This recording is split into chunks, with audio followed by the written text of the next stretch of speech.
Hello students, तो welcome to third lecture of electrostatics. I hope आपने first और second lecture देखा होगा, क्योंकि उन्हीं के बेसिक्स आज हम लोग थर्ड लेक्चर में यूज करने वाले हैं। ये लेक्चर काफी इंपॉर्टेंट है because this lecture marks the beginning of 12th standard. क्योंकि अब तक जितने लेक्चर्स थे वो बेसिक्स के थे, मतलब वो बेसिक्स जो आपको 12th स्टैंडर्ड के इलेक्ट्रोस्टैटिक्स पढ़ने के पहले पता होने चाहिए। तो अभी हम लोग जो पढ़ने जा रहे हैं वो है 12th स्टैंडर्ड का इलेक्ट्रोस्टैटिक्स, और ये उसका फर्स्ट लेक्चर है एक्चुअली 12th का, लेकिन पहले दो लेक्चर्स थे basics. Okay, so without wasting our time will start with our first topic which is conservative forces. Conservative forces क्या होते हैं? वैसे तो वर्क, एनर्जी एंड पावर ये चैप्टर में कॉन्जर्वेटिव फोर्सेस का और क्लास 9th में कॉन्जर्वेटिव फोर्सेस का कंसेप्ट आता है। फिर भी हम लोग इसका बेसिक्स आज हम लोग देखेंगे बिकॉज वी शुड नो, इसके ऊपर एमसीक्यू बन सकते हैं। Okay, so what are conservative forces? If work done by or against a force is independent of the actual path, the force is said to be conservative force. Okay, यानी इसका मतलब मैं समझाता हूं। जैसे फॉर एग्जांपल ये एक point है लेटस से A और ये एक पॉइंट है लेटस से B। अब तुमको A से B तक जाने में कुछ वर्क करना पड़ रहा है।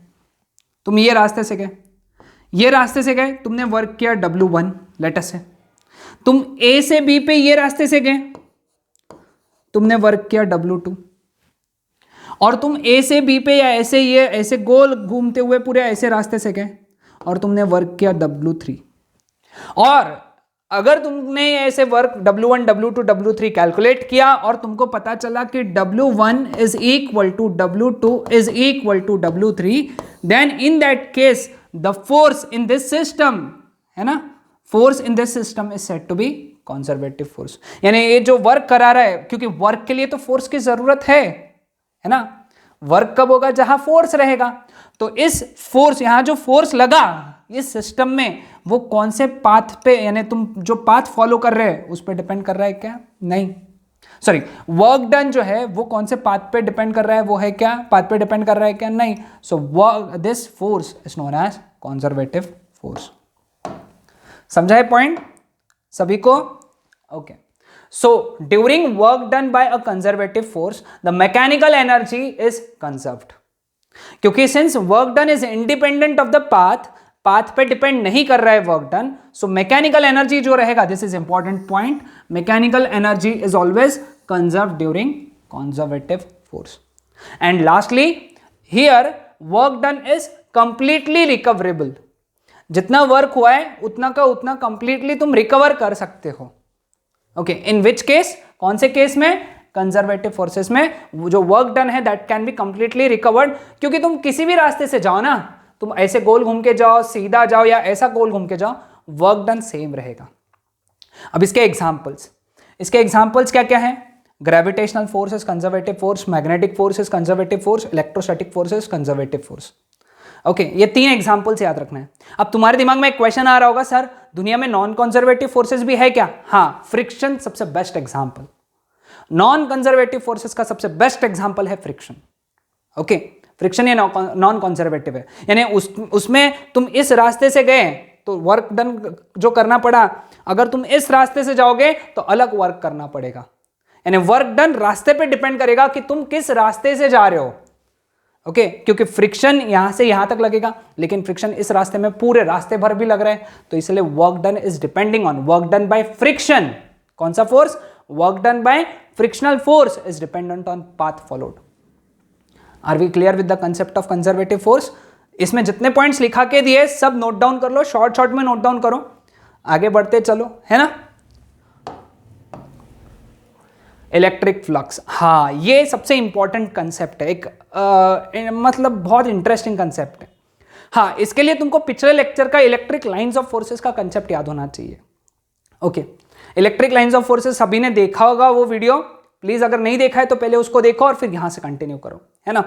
What are electric lines of forces, अब उसके ऊपर नहीं जाऊंगा मैं, direct what is electric flux इसके ऊपर आएंगे हम लोग, है ना। अब इलेक्ट्रिक फ्लक्स को एकदम सिंपल भाषा में डिफाइन किया, एकदम सिंपल भाषा में, the number of electric lines of forces passing through a given area. आसान, वापस एक बार, number of electric lines of forces, number of electric lines of forces passing through given area, that is known as electric flux. Electric flux को हम लोग phi not से denote करते हैं, इलेक्ट्रिक फ्लक्स फाई या फिर phi naught. Okay, you can also term it as phi. Okay, समझ में आए? अभी जैसे फॉर एग्जांपल ये इलेक्ट्रिक लाइंस ऑफ फोर्सेस है ना. अब ये एक एरिया है, ये एरिया से कितने इलेक्ट्रिक लाइंस ऑफ फोर्सेस जा रहे हैं, हम लोग उसको क्या कहते हैं? उसको कहते हैं इस एरिया से पास होने वाला फ्लक्स, है ना. यानी तुम इमेजिन करो, एक काम करो इस तरीके से. सपोज ये एक किताब है ना, ये किताब है. अब यहाँ पे बहुत सारी lines of forces, electric lines of forces है. मतलब यहाँ पॉजिटिव चार्ज है, लेट अस से इमेजिन करो इस साइड में पॉजिटिव चार्ज है, इस साइड में नेगेटिव चार्ज है. तो ऐसे लाइंस रहेंगे बहुत सारे. अभी तुमने बीच में ये एरिया रख दिया, तो ये एरिया जितनी लाइंस को काटेगा, यानी इस एरिया से जितनी लाइंस पास होंगी, इलेक्ट्रिक लाइंस पास होगी, हम लोग बोलेंगे उस नंबर को हम लोग इसका इलेक्ट्रिक फ्लक्स बोलेंगे. क्या बोलेंगे हम लोग? इसका electric flux. Are we clear with this? बहुत आसान. इस एरिया से जितनी लाइंस पास होंगी वो इस एरिया का फ्लक्स होगा. एकदम आसान कंसेप्ट है. ओके, अब इलेक्ट्रिक फ्लक्स का फॉर्मूला क्या है? इलेक्ट्रिक फ्लक्स, हमको सिर्फ फॉर्मूला याद रखना है यहाँ पे हमारे स्टडी पे. Electric flux is given by E ds cos theta, या फिर electric flux is also given by vector E dot vector ds. What is E? Electric intensity, है ना. And what is ds? Area vector. And what is theta? Angle between vector E and vector ds. आया ध्यान में सबको?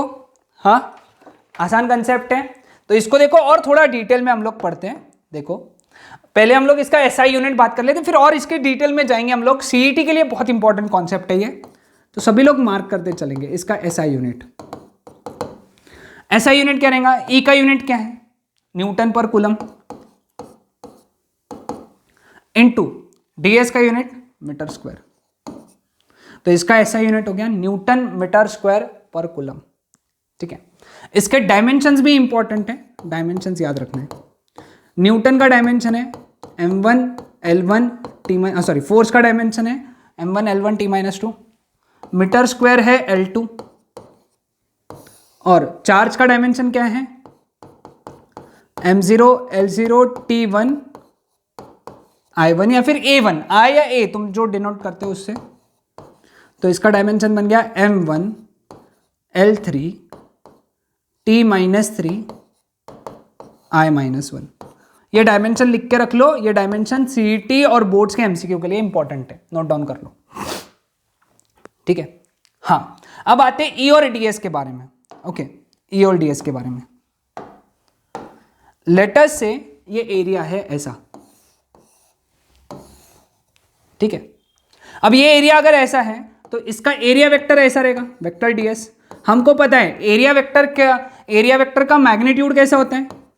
Magnitude is area and direction is perpendicular to the plane. Plane को perpendicular. Let us say area vector, यानी imagine करो 3D में या ऐसा एरिया है, ये ds है. ओके, और यहां से ऐसा इलेक्ट्रिक फील्ड है, ऐसा इलेक्ट्रिक फील्ड. ओके, तो ये जो एंगल रहेगा थीटा. ओके, अगर ये angle theta, sorry extremely sorry, this is angle theta. तो in this case electric flux phi that is equal to E ds cos theta. Okay, now यहां पे सबसे इंपॉर्टेंटली याद रखना है कि फ्लक्स मैक्सिमम कब होगा और मिनिमम कब होगा. Okay, flux will be maximum. CET के लिए इंपॉर्टेंट, तो CET पॉइंट्स हेडिंग दो, उसमें लिखो फ्लक्स विल बी मैक्सिमम जब cos theta is maximum. cos theta 1 रहेगा, cos थीटा की मैक्सिमम वैल्यू 1 है ना, तो मतलब theta is equal to 0 degree, है ना. And flux will be minimum when cos theta is 0 और we can say theta is equal to 90 degree. Okay अब थीटा इज इक्वल टू 0, मतलब I can say that vector E is parallel to vector ds and here vector E is perpendicular to vector ds. अब vector E यानी ये vector E है और ये ds है. Okay मतलब सपोज ये एरिया है, ये वेक्टर ds है, ये पेन, और यही E है. मतलब मैं ये भी बोल सकता हूं क्या कि जब ds E को पैरेलल है, ds E को पैरेलल है, तो प्लेन ऑफ द सरफेस या plane of the area perpendicular है. ये जो प्लेन है ये इलेक्ट्रिक फील्ड को परपेंडिकुलर है ना. Plane perpendicular to vector E, plane perpendicular to vector E, है ना. ये सिचुएशन कैसा रहेगा, इस तरीके से, ये वेक्टर ई, ये वेक्टर ds, समझ में. और यहां पे जब थीटा 90 डिग्री है ना, मतलब ये देखो ऐसी ये है, क्या बोलते हैं हम लोग, ऐसा प्लेन है, तो ये ds है, ये e है, ये e है और ये ds है ना. तो सिचुएशन को अगर ड्रॉ किया तो इस तरीके से आएगा, ये ds है और ये वेक्टर e है. मतलब the coil, the plane of the coil, the plane of the surface is parallel to E. यहां पे याद रखना, plane is parallel to vector E. तो ये सीईटी में हम लोगों को क्वेश्चन पूछ सकते हैं, तो ये पॉइंट्स नोट डाउन करके रखना है, सभी ने नोट डाउन करके रखना है. Okay clear with this. Flux का कंसेप्ट ध्यान में आया, एकदम आसान कंसेप्ट है. ओके फ्लक्स का फॉर्मूला याद रखना है हमको. क्या है फ्लक्स का फॉर्मूला वेक्टर फॉर्म में, vector E dot vector ds. Formula बहुत इंपॉर्टेंट, बहुत ज्यादा. नाउ गॉस लॉ, यहां से हमारा एग्जैक्टली 12th का पहला टॉपिक स्टार्ट होता है, व्हाट इज गॉस लॉ. ठीक है अभी देखो, जहां चार्ज है, जहां चार्ज है वहां इलेक्ट्रिक लाइंस है, और जहां एरिया है इस लाइंस के रास्ते में एरिया है वहां फ्लक्स है ना. देखो मैं क्या बोल रहा हूं, जहां चार्ज है वहां लाइंस है, इलेक्ट्रिक लाइंस है, और जहां इलेक्ट्रिक लाइंस है और लाइंस के एरिया में क्या है, एरिया, वहां फ्लक्स है. यानी चार्ज और इलेक्ट्रिक फ्लक्स का रिलेशन होना चाहिए. फिर चार्ज का और इलेक्ट्रिक फ्लक्स का क्या होना चाहिए, रिलेशन. अभी हम लोगों को वही रिलेशन निकालना है. What is relation between charge and electric flux, and that relation between charge and electric flux is given by Gauss law. तो एकदम सिंपल भाषा में what is Gauss law, relation between charge and electric flux. Okay relation between charge and electric flux is Gauss law. तो statement क्या है देखो, the flux of the net electric field through a closed surface equals the net charge enclosed by the surface divided by epsilon naught. इस statement को अगर हम लोग mathematically लिखें कि कोई भी क्लोज्ड सरफेस के आजू बाजू जो नेट इलेक्ट्रिक फील्ड है उसका फ्लक्स यानी phi that is equal to charge enclosed by the surface यानी Q divided by epsilon naught. This is Gauss law. इसका प्रूफ हमारे सिलेबस में नहीं है, हमको सिर्फ इसका स्टेटमेंट याद रखना है. ओके सिलेबस में नहीं है, so we are not getting into that concept. अभी सिर्फ याद रखेंगे कि flux is equal to Q by epsilon naught. Okay vacuum के लिए, मीडियम के लिए कोई अगर दूसरा मीडियम है तो Q upon K epsilon naught. Okay ये वैक्यूम के लिए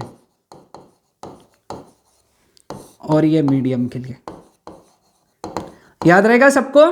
तो फ्लक्स का फॉर्मूला क्या हो गया, Q अपॉन एप्सिलॉन नॉट या फिर Q upon K epsilon not. ठीक है clear with this. Okay Gaussian surface.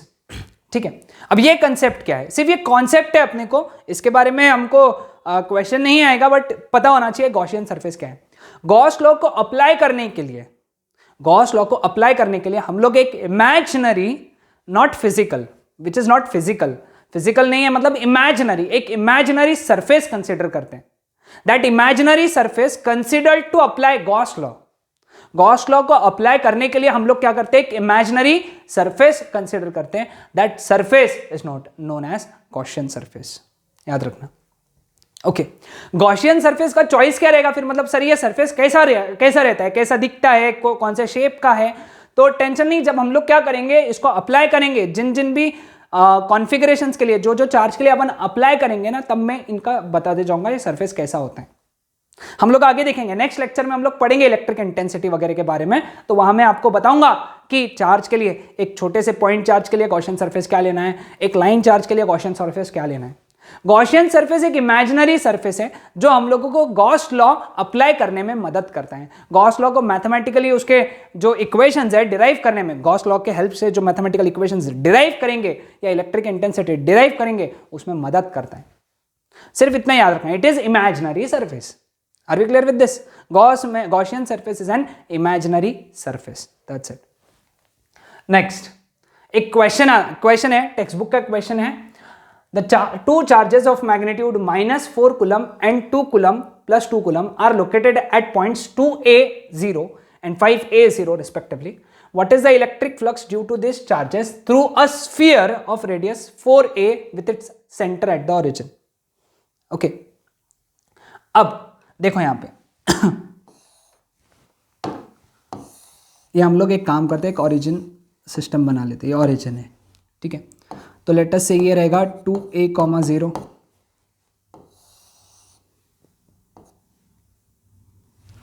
थोड़ा ज़्यादा दूर बना लिया हम लोग। This is 2a0, this is 5a0, ठीक है। यहाँ पे दो चार्जेस रखे हैं। 2a0 पे कौन सा रखा है, -4q रखा है, और 5a0 पे +2q रखा है। तुमको क्या बोला है, इलेक्ट्रिक फ्लक्स कितना रहेगा एक स्फीयर से जिसका रेडियस 4a है। ओके, स्फीयर का रेडियस 4a है, मतलब कहीं तो इतना रहेगा। तो सामने से अगर देखोगे तो तुमको सर्कल दिखेगा, ये कुछ इस तरीके का सर्कल दिखेगा। तो इस स्फीयर जिसका रेडियस कितना है 4a है ना, इससे निकलने वाला फ्लक्स कितना रहेगा, क्योंकि चार्ज है तो फ्लक्स है। तो इस स्फीयर से उतना ही फ्लक्स निकलेगा जितना इसने चार्ज एनक्लोज्ड किया है। इस स्फीयर के अंदर जितना चार्ज है उतना ही फ्लक्स निकलेगा। तो फ्लक्स का फॉर्मूला क्या रहेगा यहाँ पे, phi is equal to Q upon epsilon naught. Q कितना है यहाँ पे, -4Q अपॉन एप्सिलॉन नॉट। ये फ्लक्स का फॉर्मूला हो गया। एकदम आसान क्वेश्चन है, स्टेट बोर्ड लेवल का क्वेश्चन है, बहुत आसान क्वेश्चन। जितना चार्ज अंदर है, ये ये 2Q चार्ज है ना, 2Q चार्ज क्यों नहीं पिक्चर में है, क्योंकि ये स्फीयर के बाहर है और हम लोग वो देखते हैं कि जितना चार्ज उसने एनक्लोज किया है, अपने अंदर रखा है, जितना चार्ज उसने अपने अंदर रखा है वो कंसिडर करते हैं हम लोग। Are we clear with this? समझ में आया सबको? हाँ, आसान concept. Importance of Gauss law. Gauss law का इंपॉर्टेंस क्या है, it gives relationship between electric charge and electric field intensity. Most important, कैसे ही हम लोग नेक्स्ट लेक्चर में पढ़ेंगे, Q और वेक्टर E, इसके बीच का रिलेशन देने वाला जो लॉ है दैट इज गॉस लॉ, है ना। वैसे तो हमको मालूम है flux is equal to Q by epsilon naught, ये गॉस लॉ है। और फ्लक्स का फॉर्मूला क्या है, vector E dot vector ds। अगर कंटिन्यूअस है तो इंटीग्रेशन भी लगता है। तो ये फॉर्मूला सब लोग नोट डाउन करके रख लेंगे, याद रखना है, बहुत इंपॉर्टेंट फॉर्मूला है। नोट डाउन करके रख लो इस फॉर्मूले को, ये हमको काम में आएगा नेक्स्ट लेक्चर में। ओके, सो क्लियर है सबको यहाँ तक? हाँ, चलो एक आज का लास्ट न्यूमेरिकल है वो कंप्लीट कर लेंगे हम लोग और आगे बढ़ेंगे। A plane area of 100 centimetre square, यानी एरिया कितना दिया हुआ है 100 सेंटीमीटर स्क्वायर, यानी 10⁻⁴ metre square, is placed in uniform electric field. Electric field दी हुई है कितनी, 100 newton per coulomb, such that the angle between area vector यानी सॉरी इसको ds बोलेंगे हम लोग, ds और इलेक्ट्रिक फील्ड के बीच का एंगल यानी theta that is equal to 60 degree. तुमको निकालना है फ्लक्स। फ्लक्स का फॉर्मूला क्या है? E D S cos theta, formula याद है हमको, है ना। ई का वैल्यू कितना है? 100, डी एस का वैल्यू 100 इंटू 10⁻⁻4 और cos 60 यानी 1/2। 1 2 3 4 इसके साथ में कट हो गया, 10⁻⁻4 ये 4 0 के साथ में कट हो गया, तो बचा 0.5। लेकिन यूनिट देना याद से, क्योंकि बोर्ड्स में अगर यूनिट नहीं लिखा तो हाफ मार्क कट जाता है, हाफ मार्क कट जाएगा, माइनस हो जाएगा। अगर यूनिट नहीं लिखा या गलत लिखा तो याद से यूनिट लिखो, न्यूटन मीटर स्क्वायर पर कूलम। मैंने लिखा के दिया था यूनिट, है ना, तो याद रहेगा सबको। हाँ, so that's it for today, या आज के लिए। कल के लेक्चर में, नेक्स्ट लेक्चर में हम लोग ये पढ़ेंगे कि गॉस लॉ को यूज करके हम लोग इलेक्ट्रिक इंटेंसिटी कैसे निकालेंगे। Okay, that's it.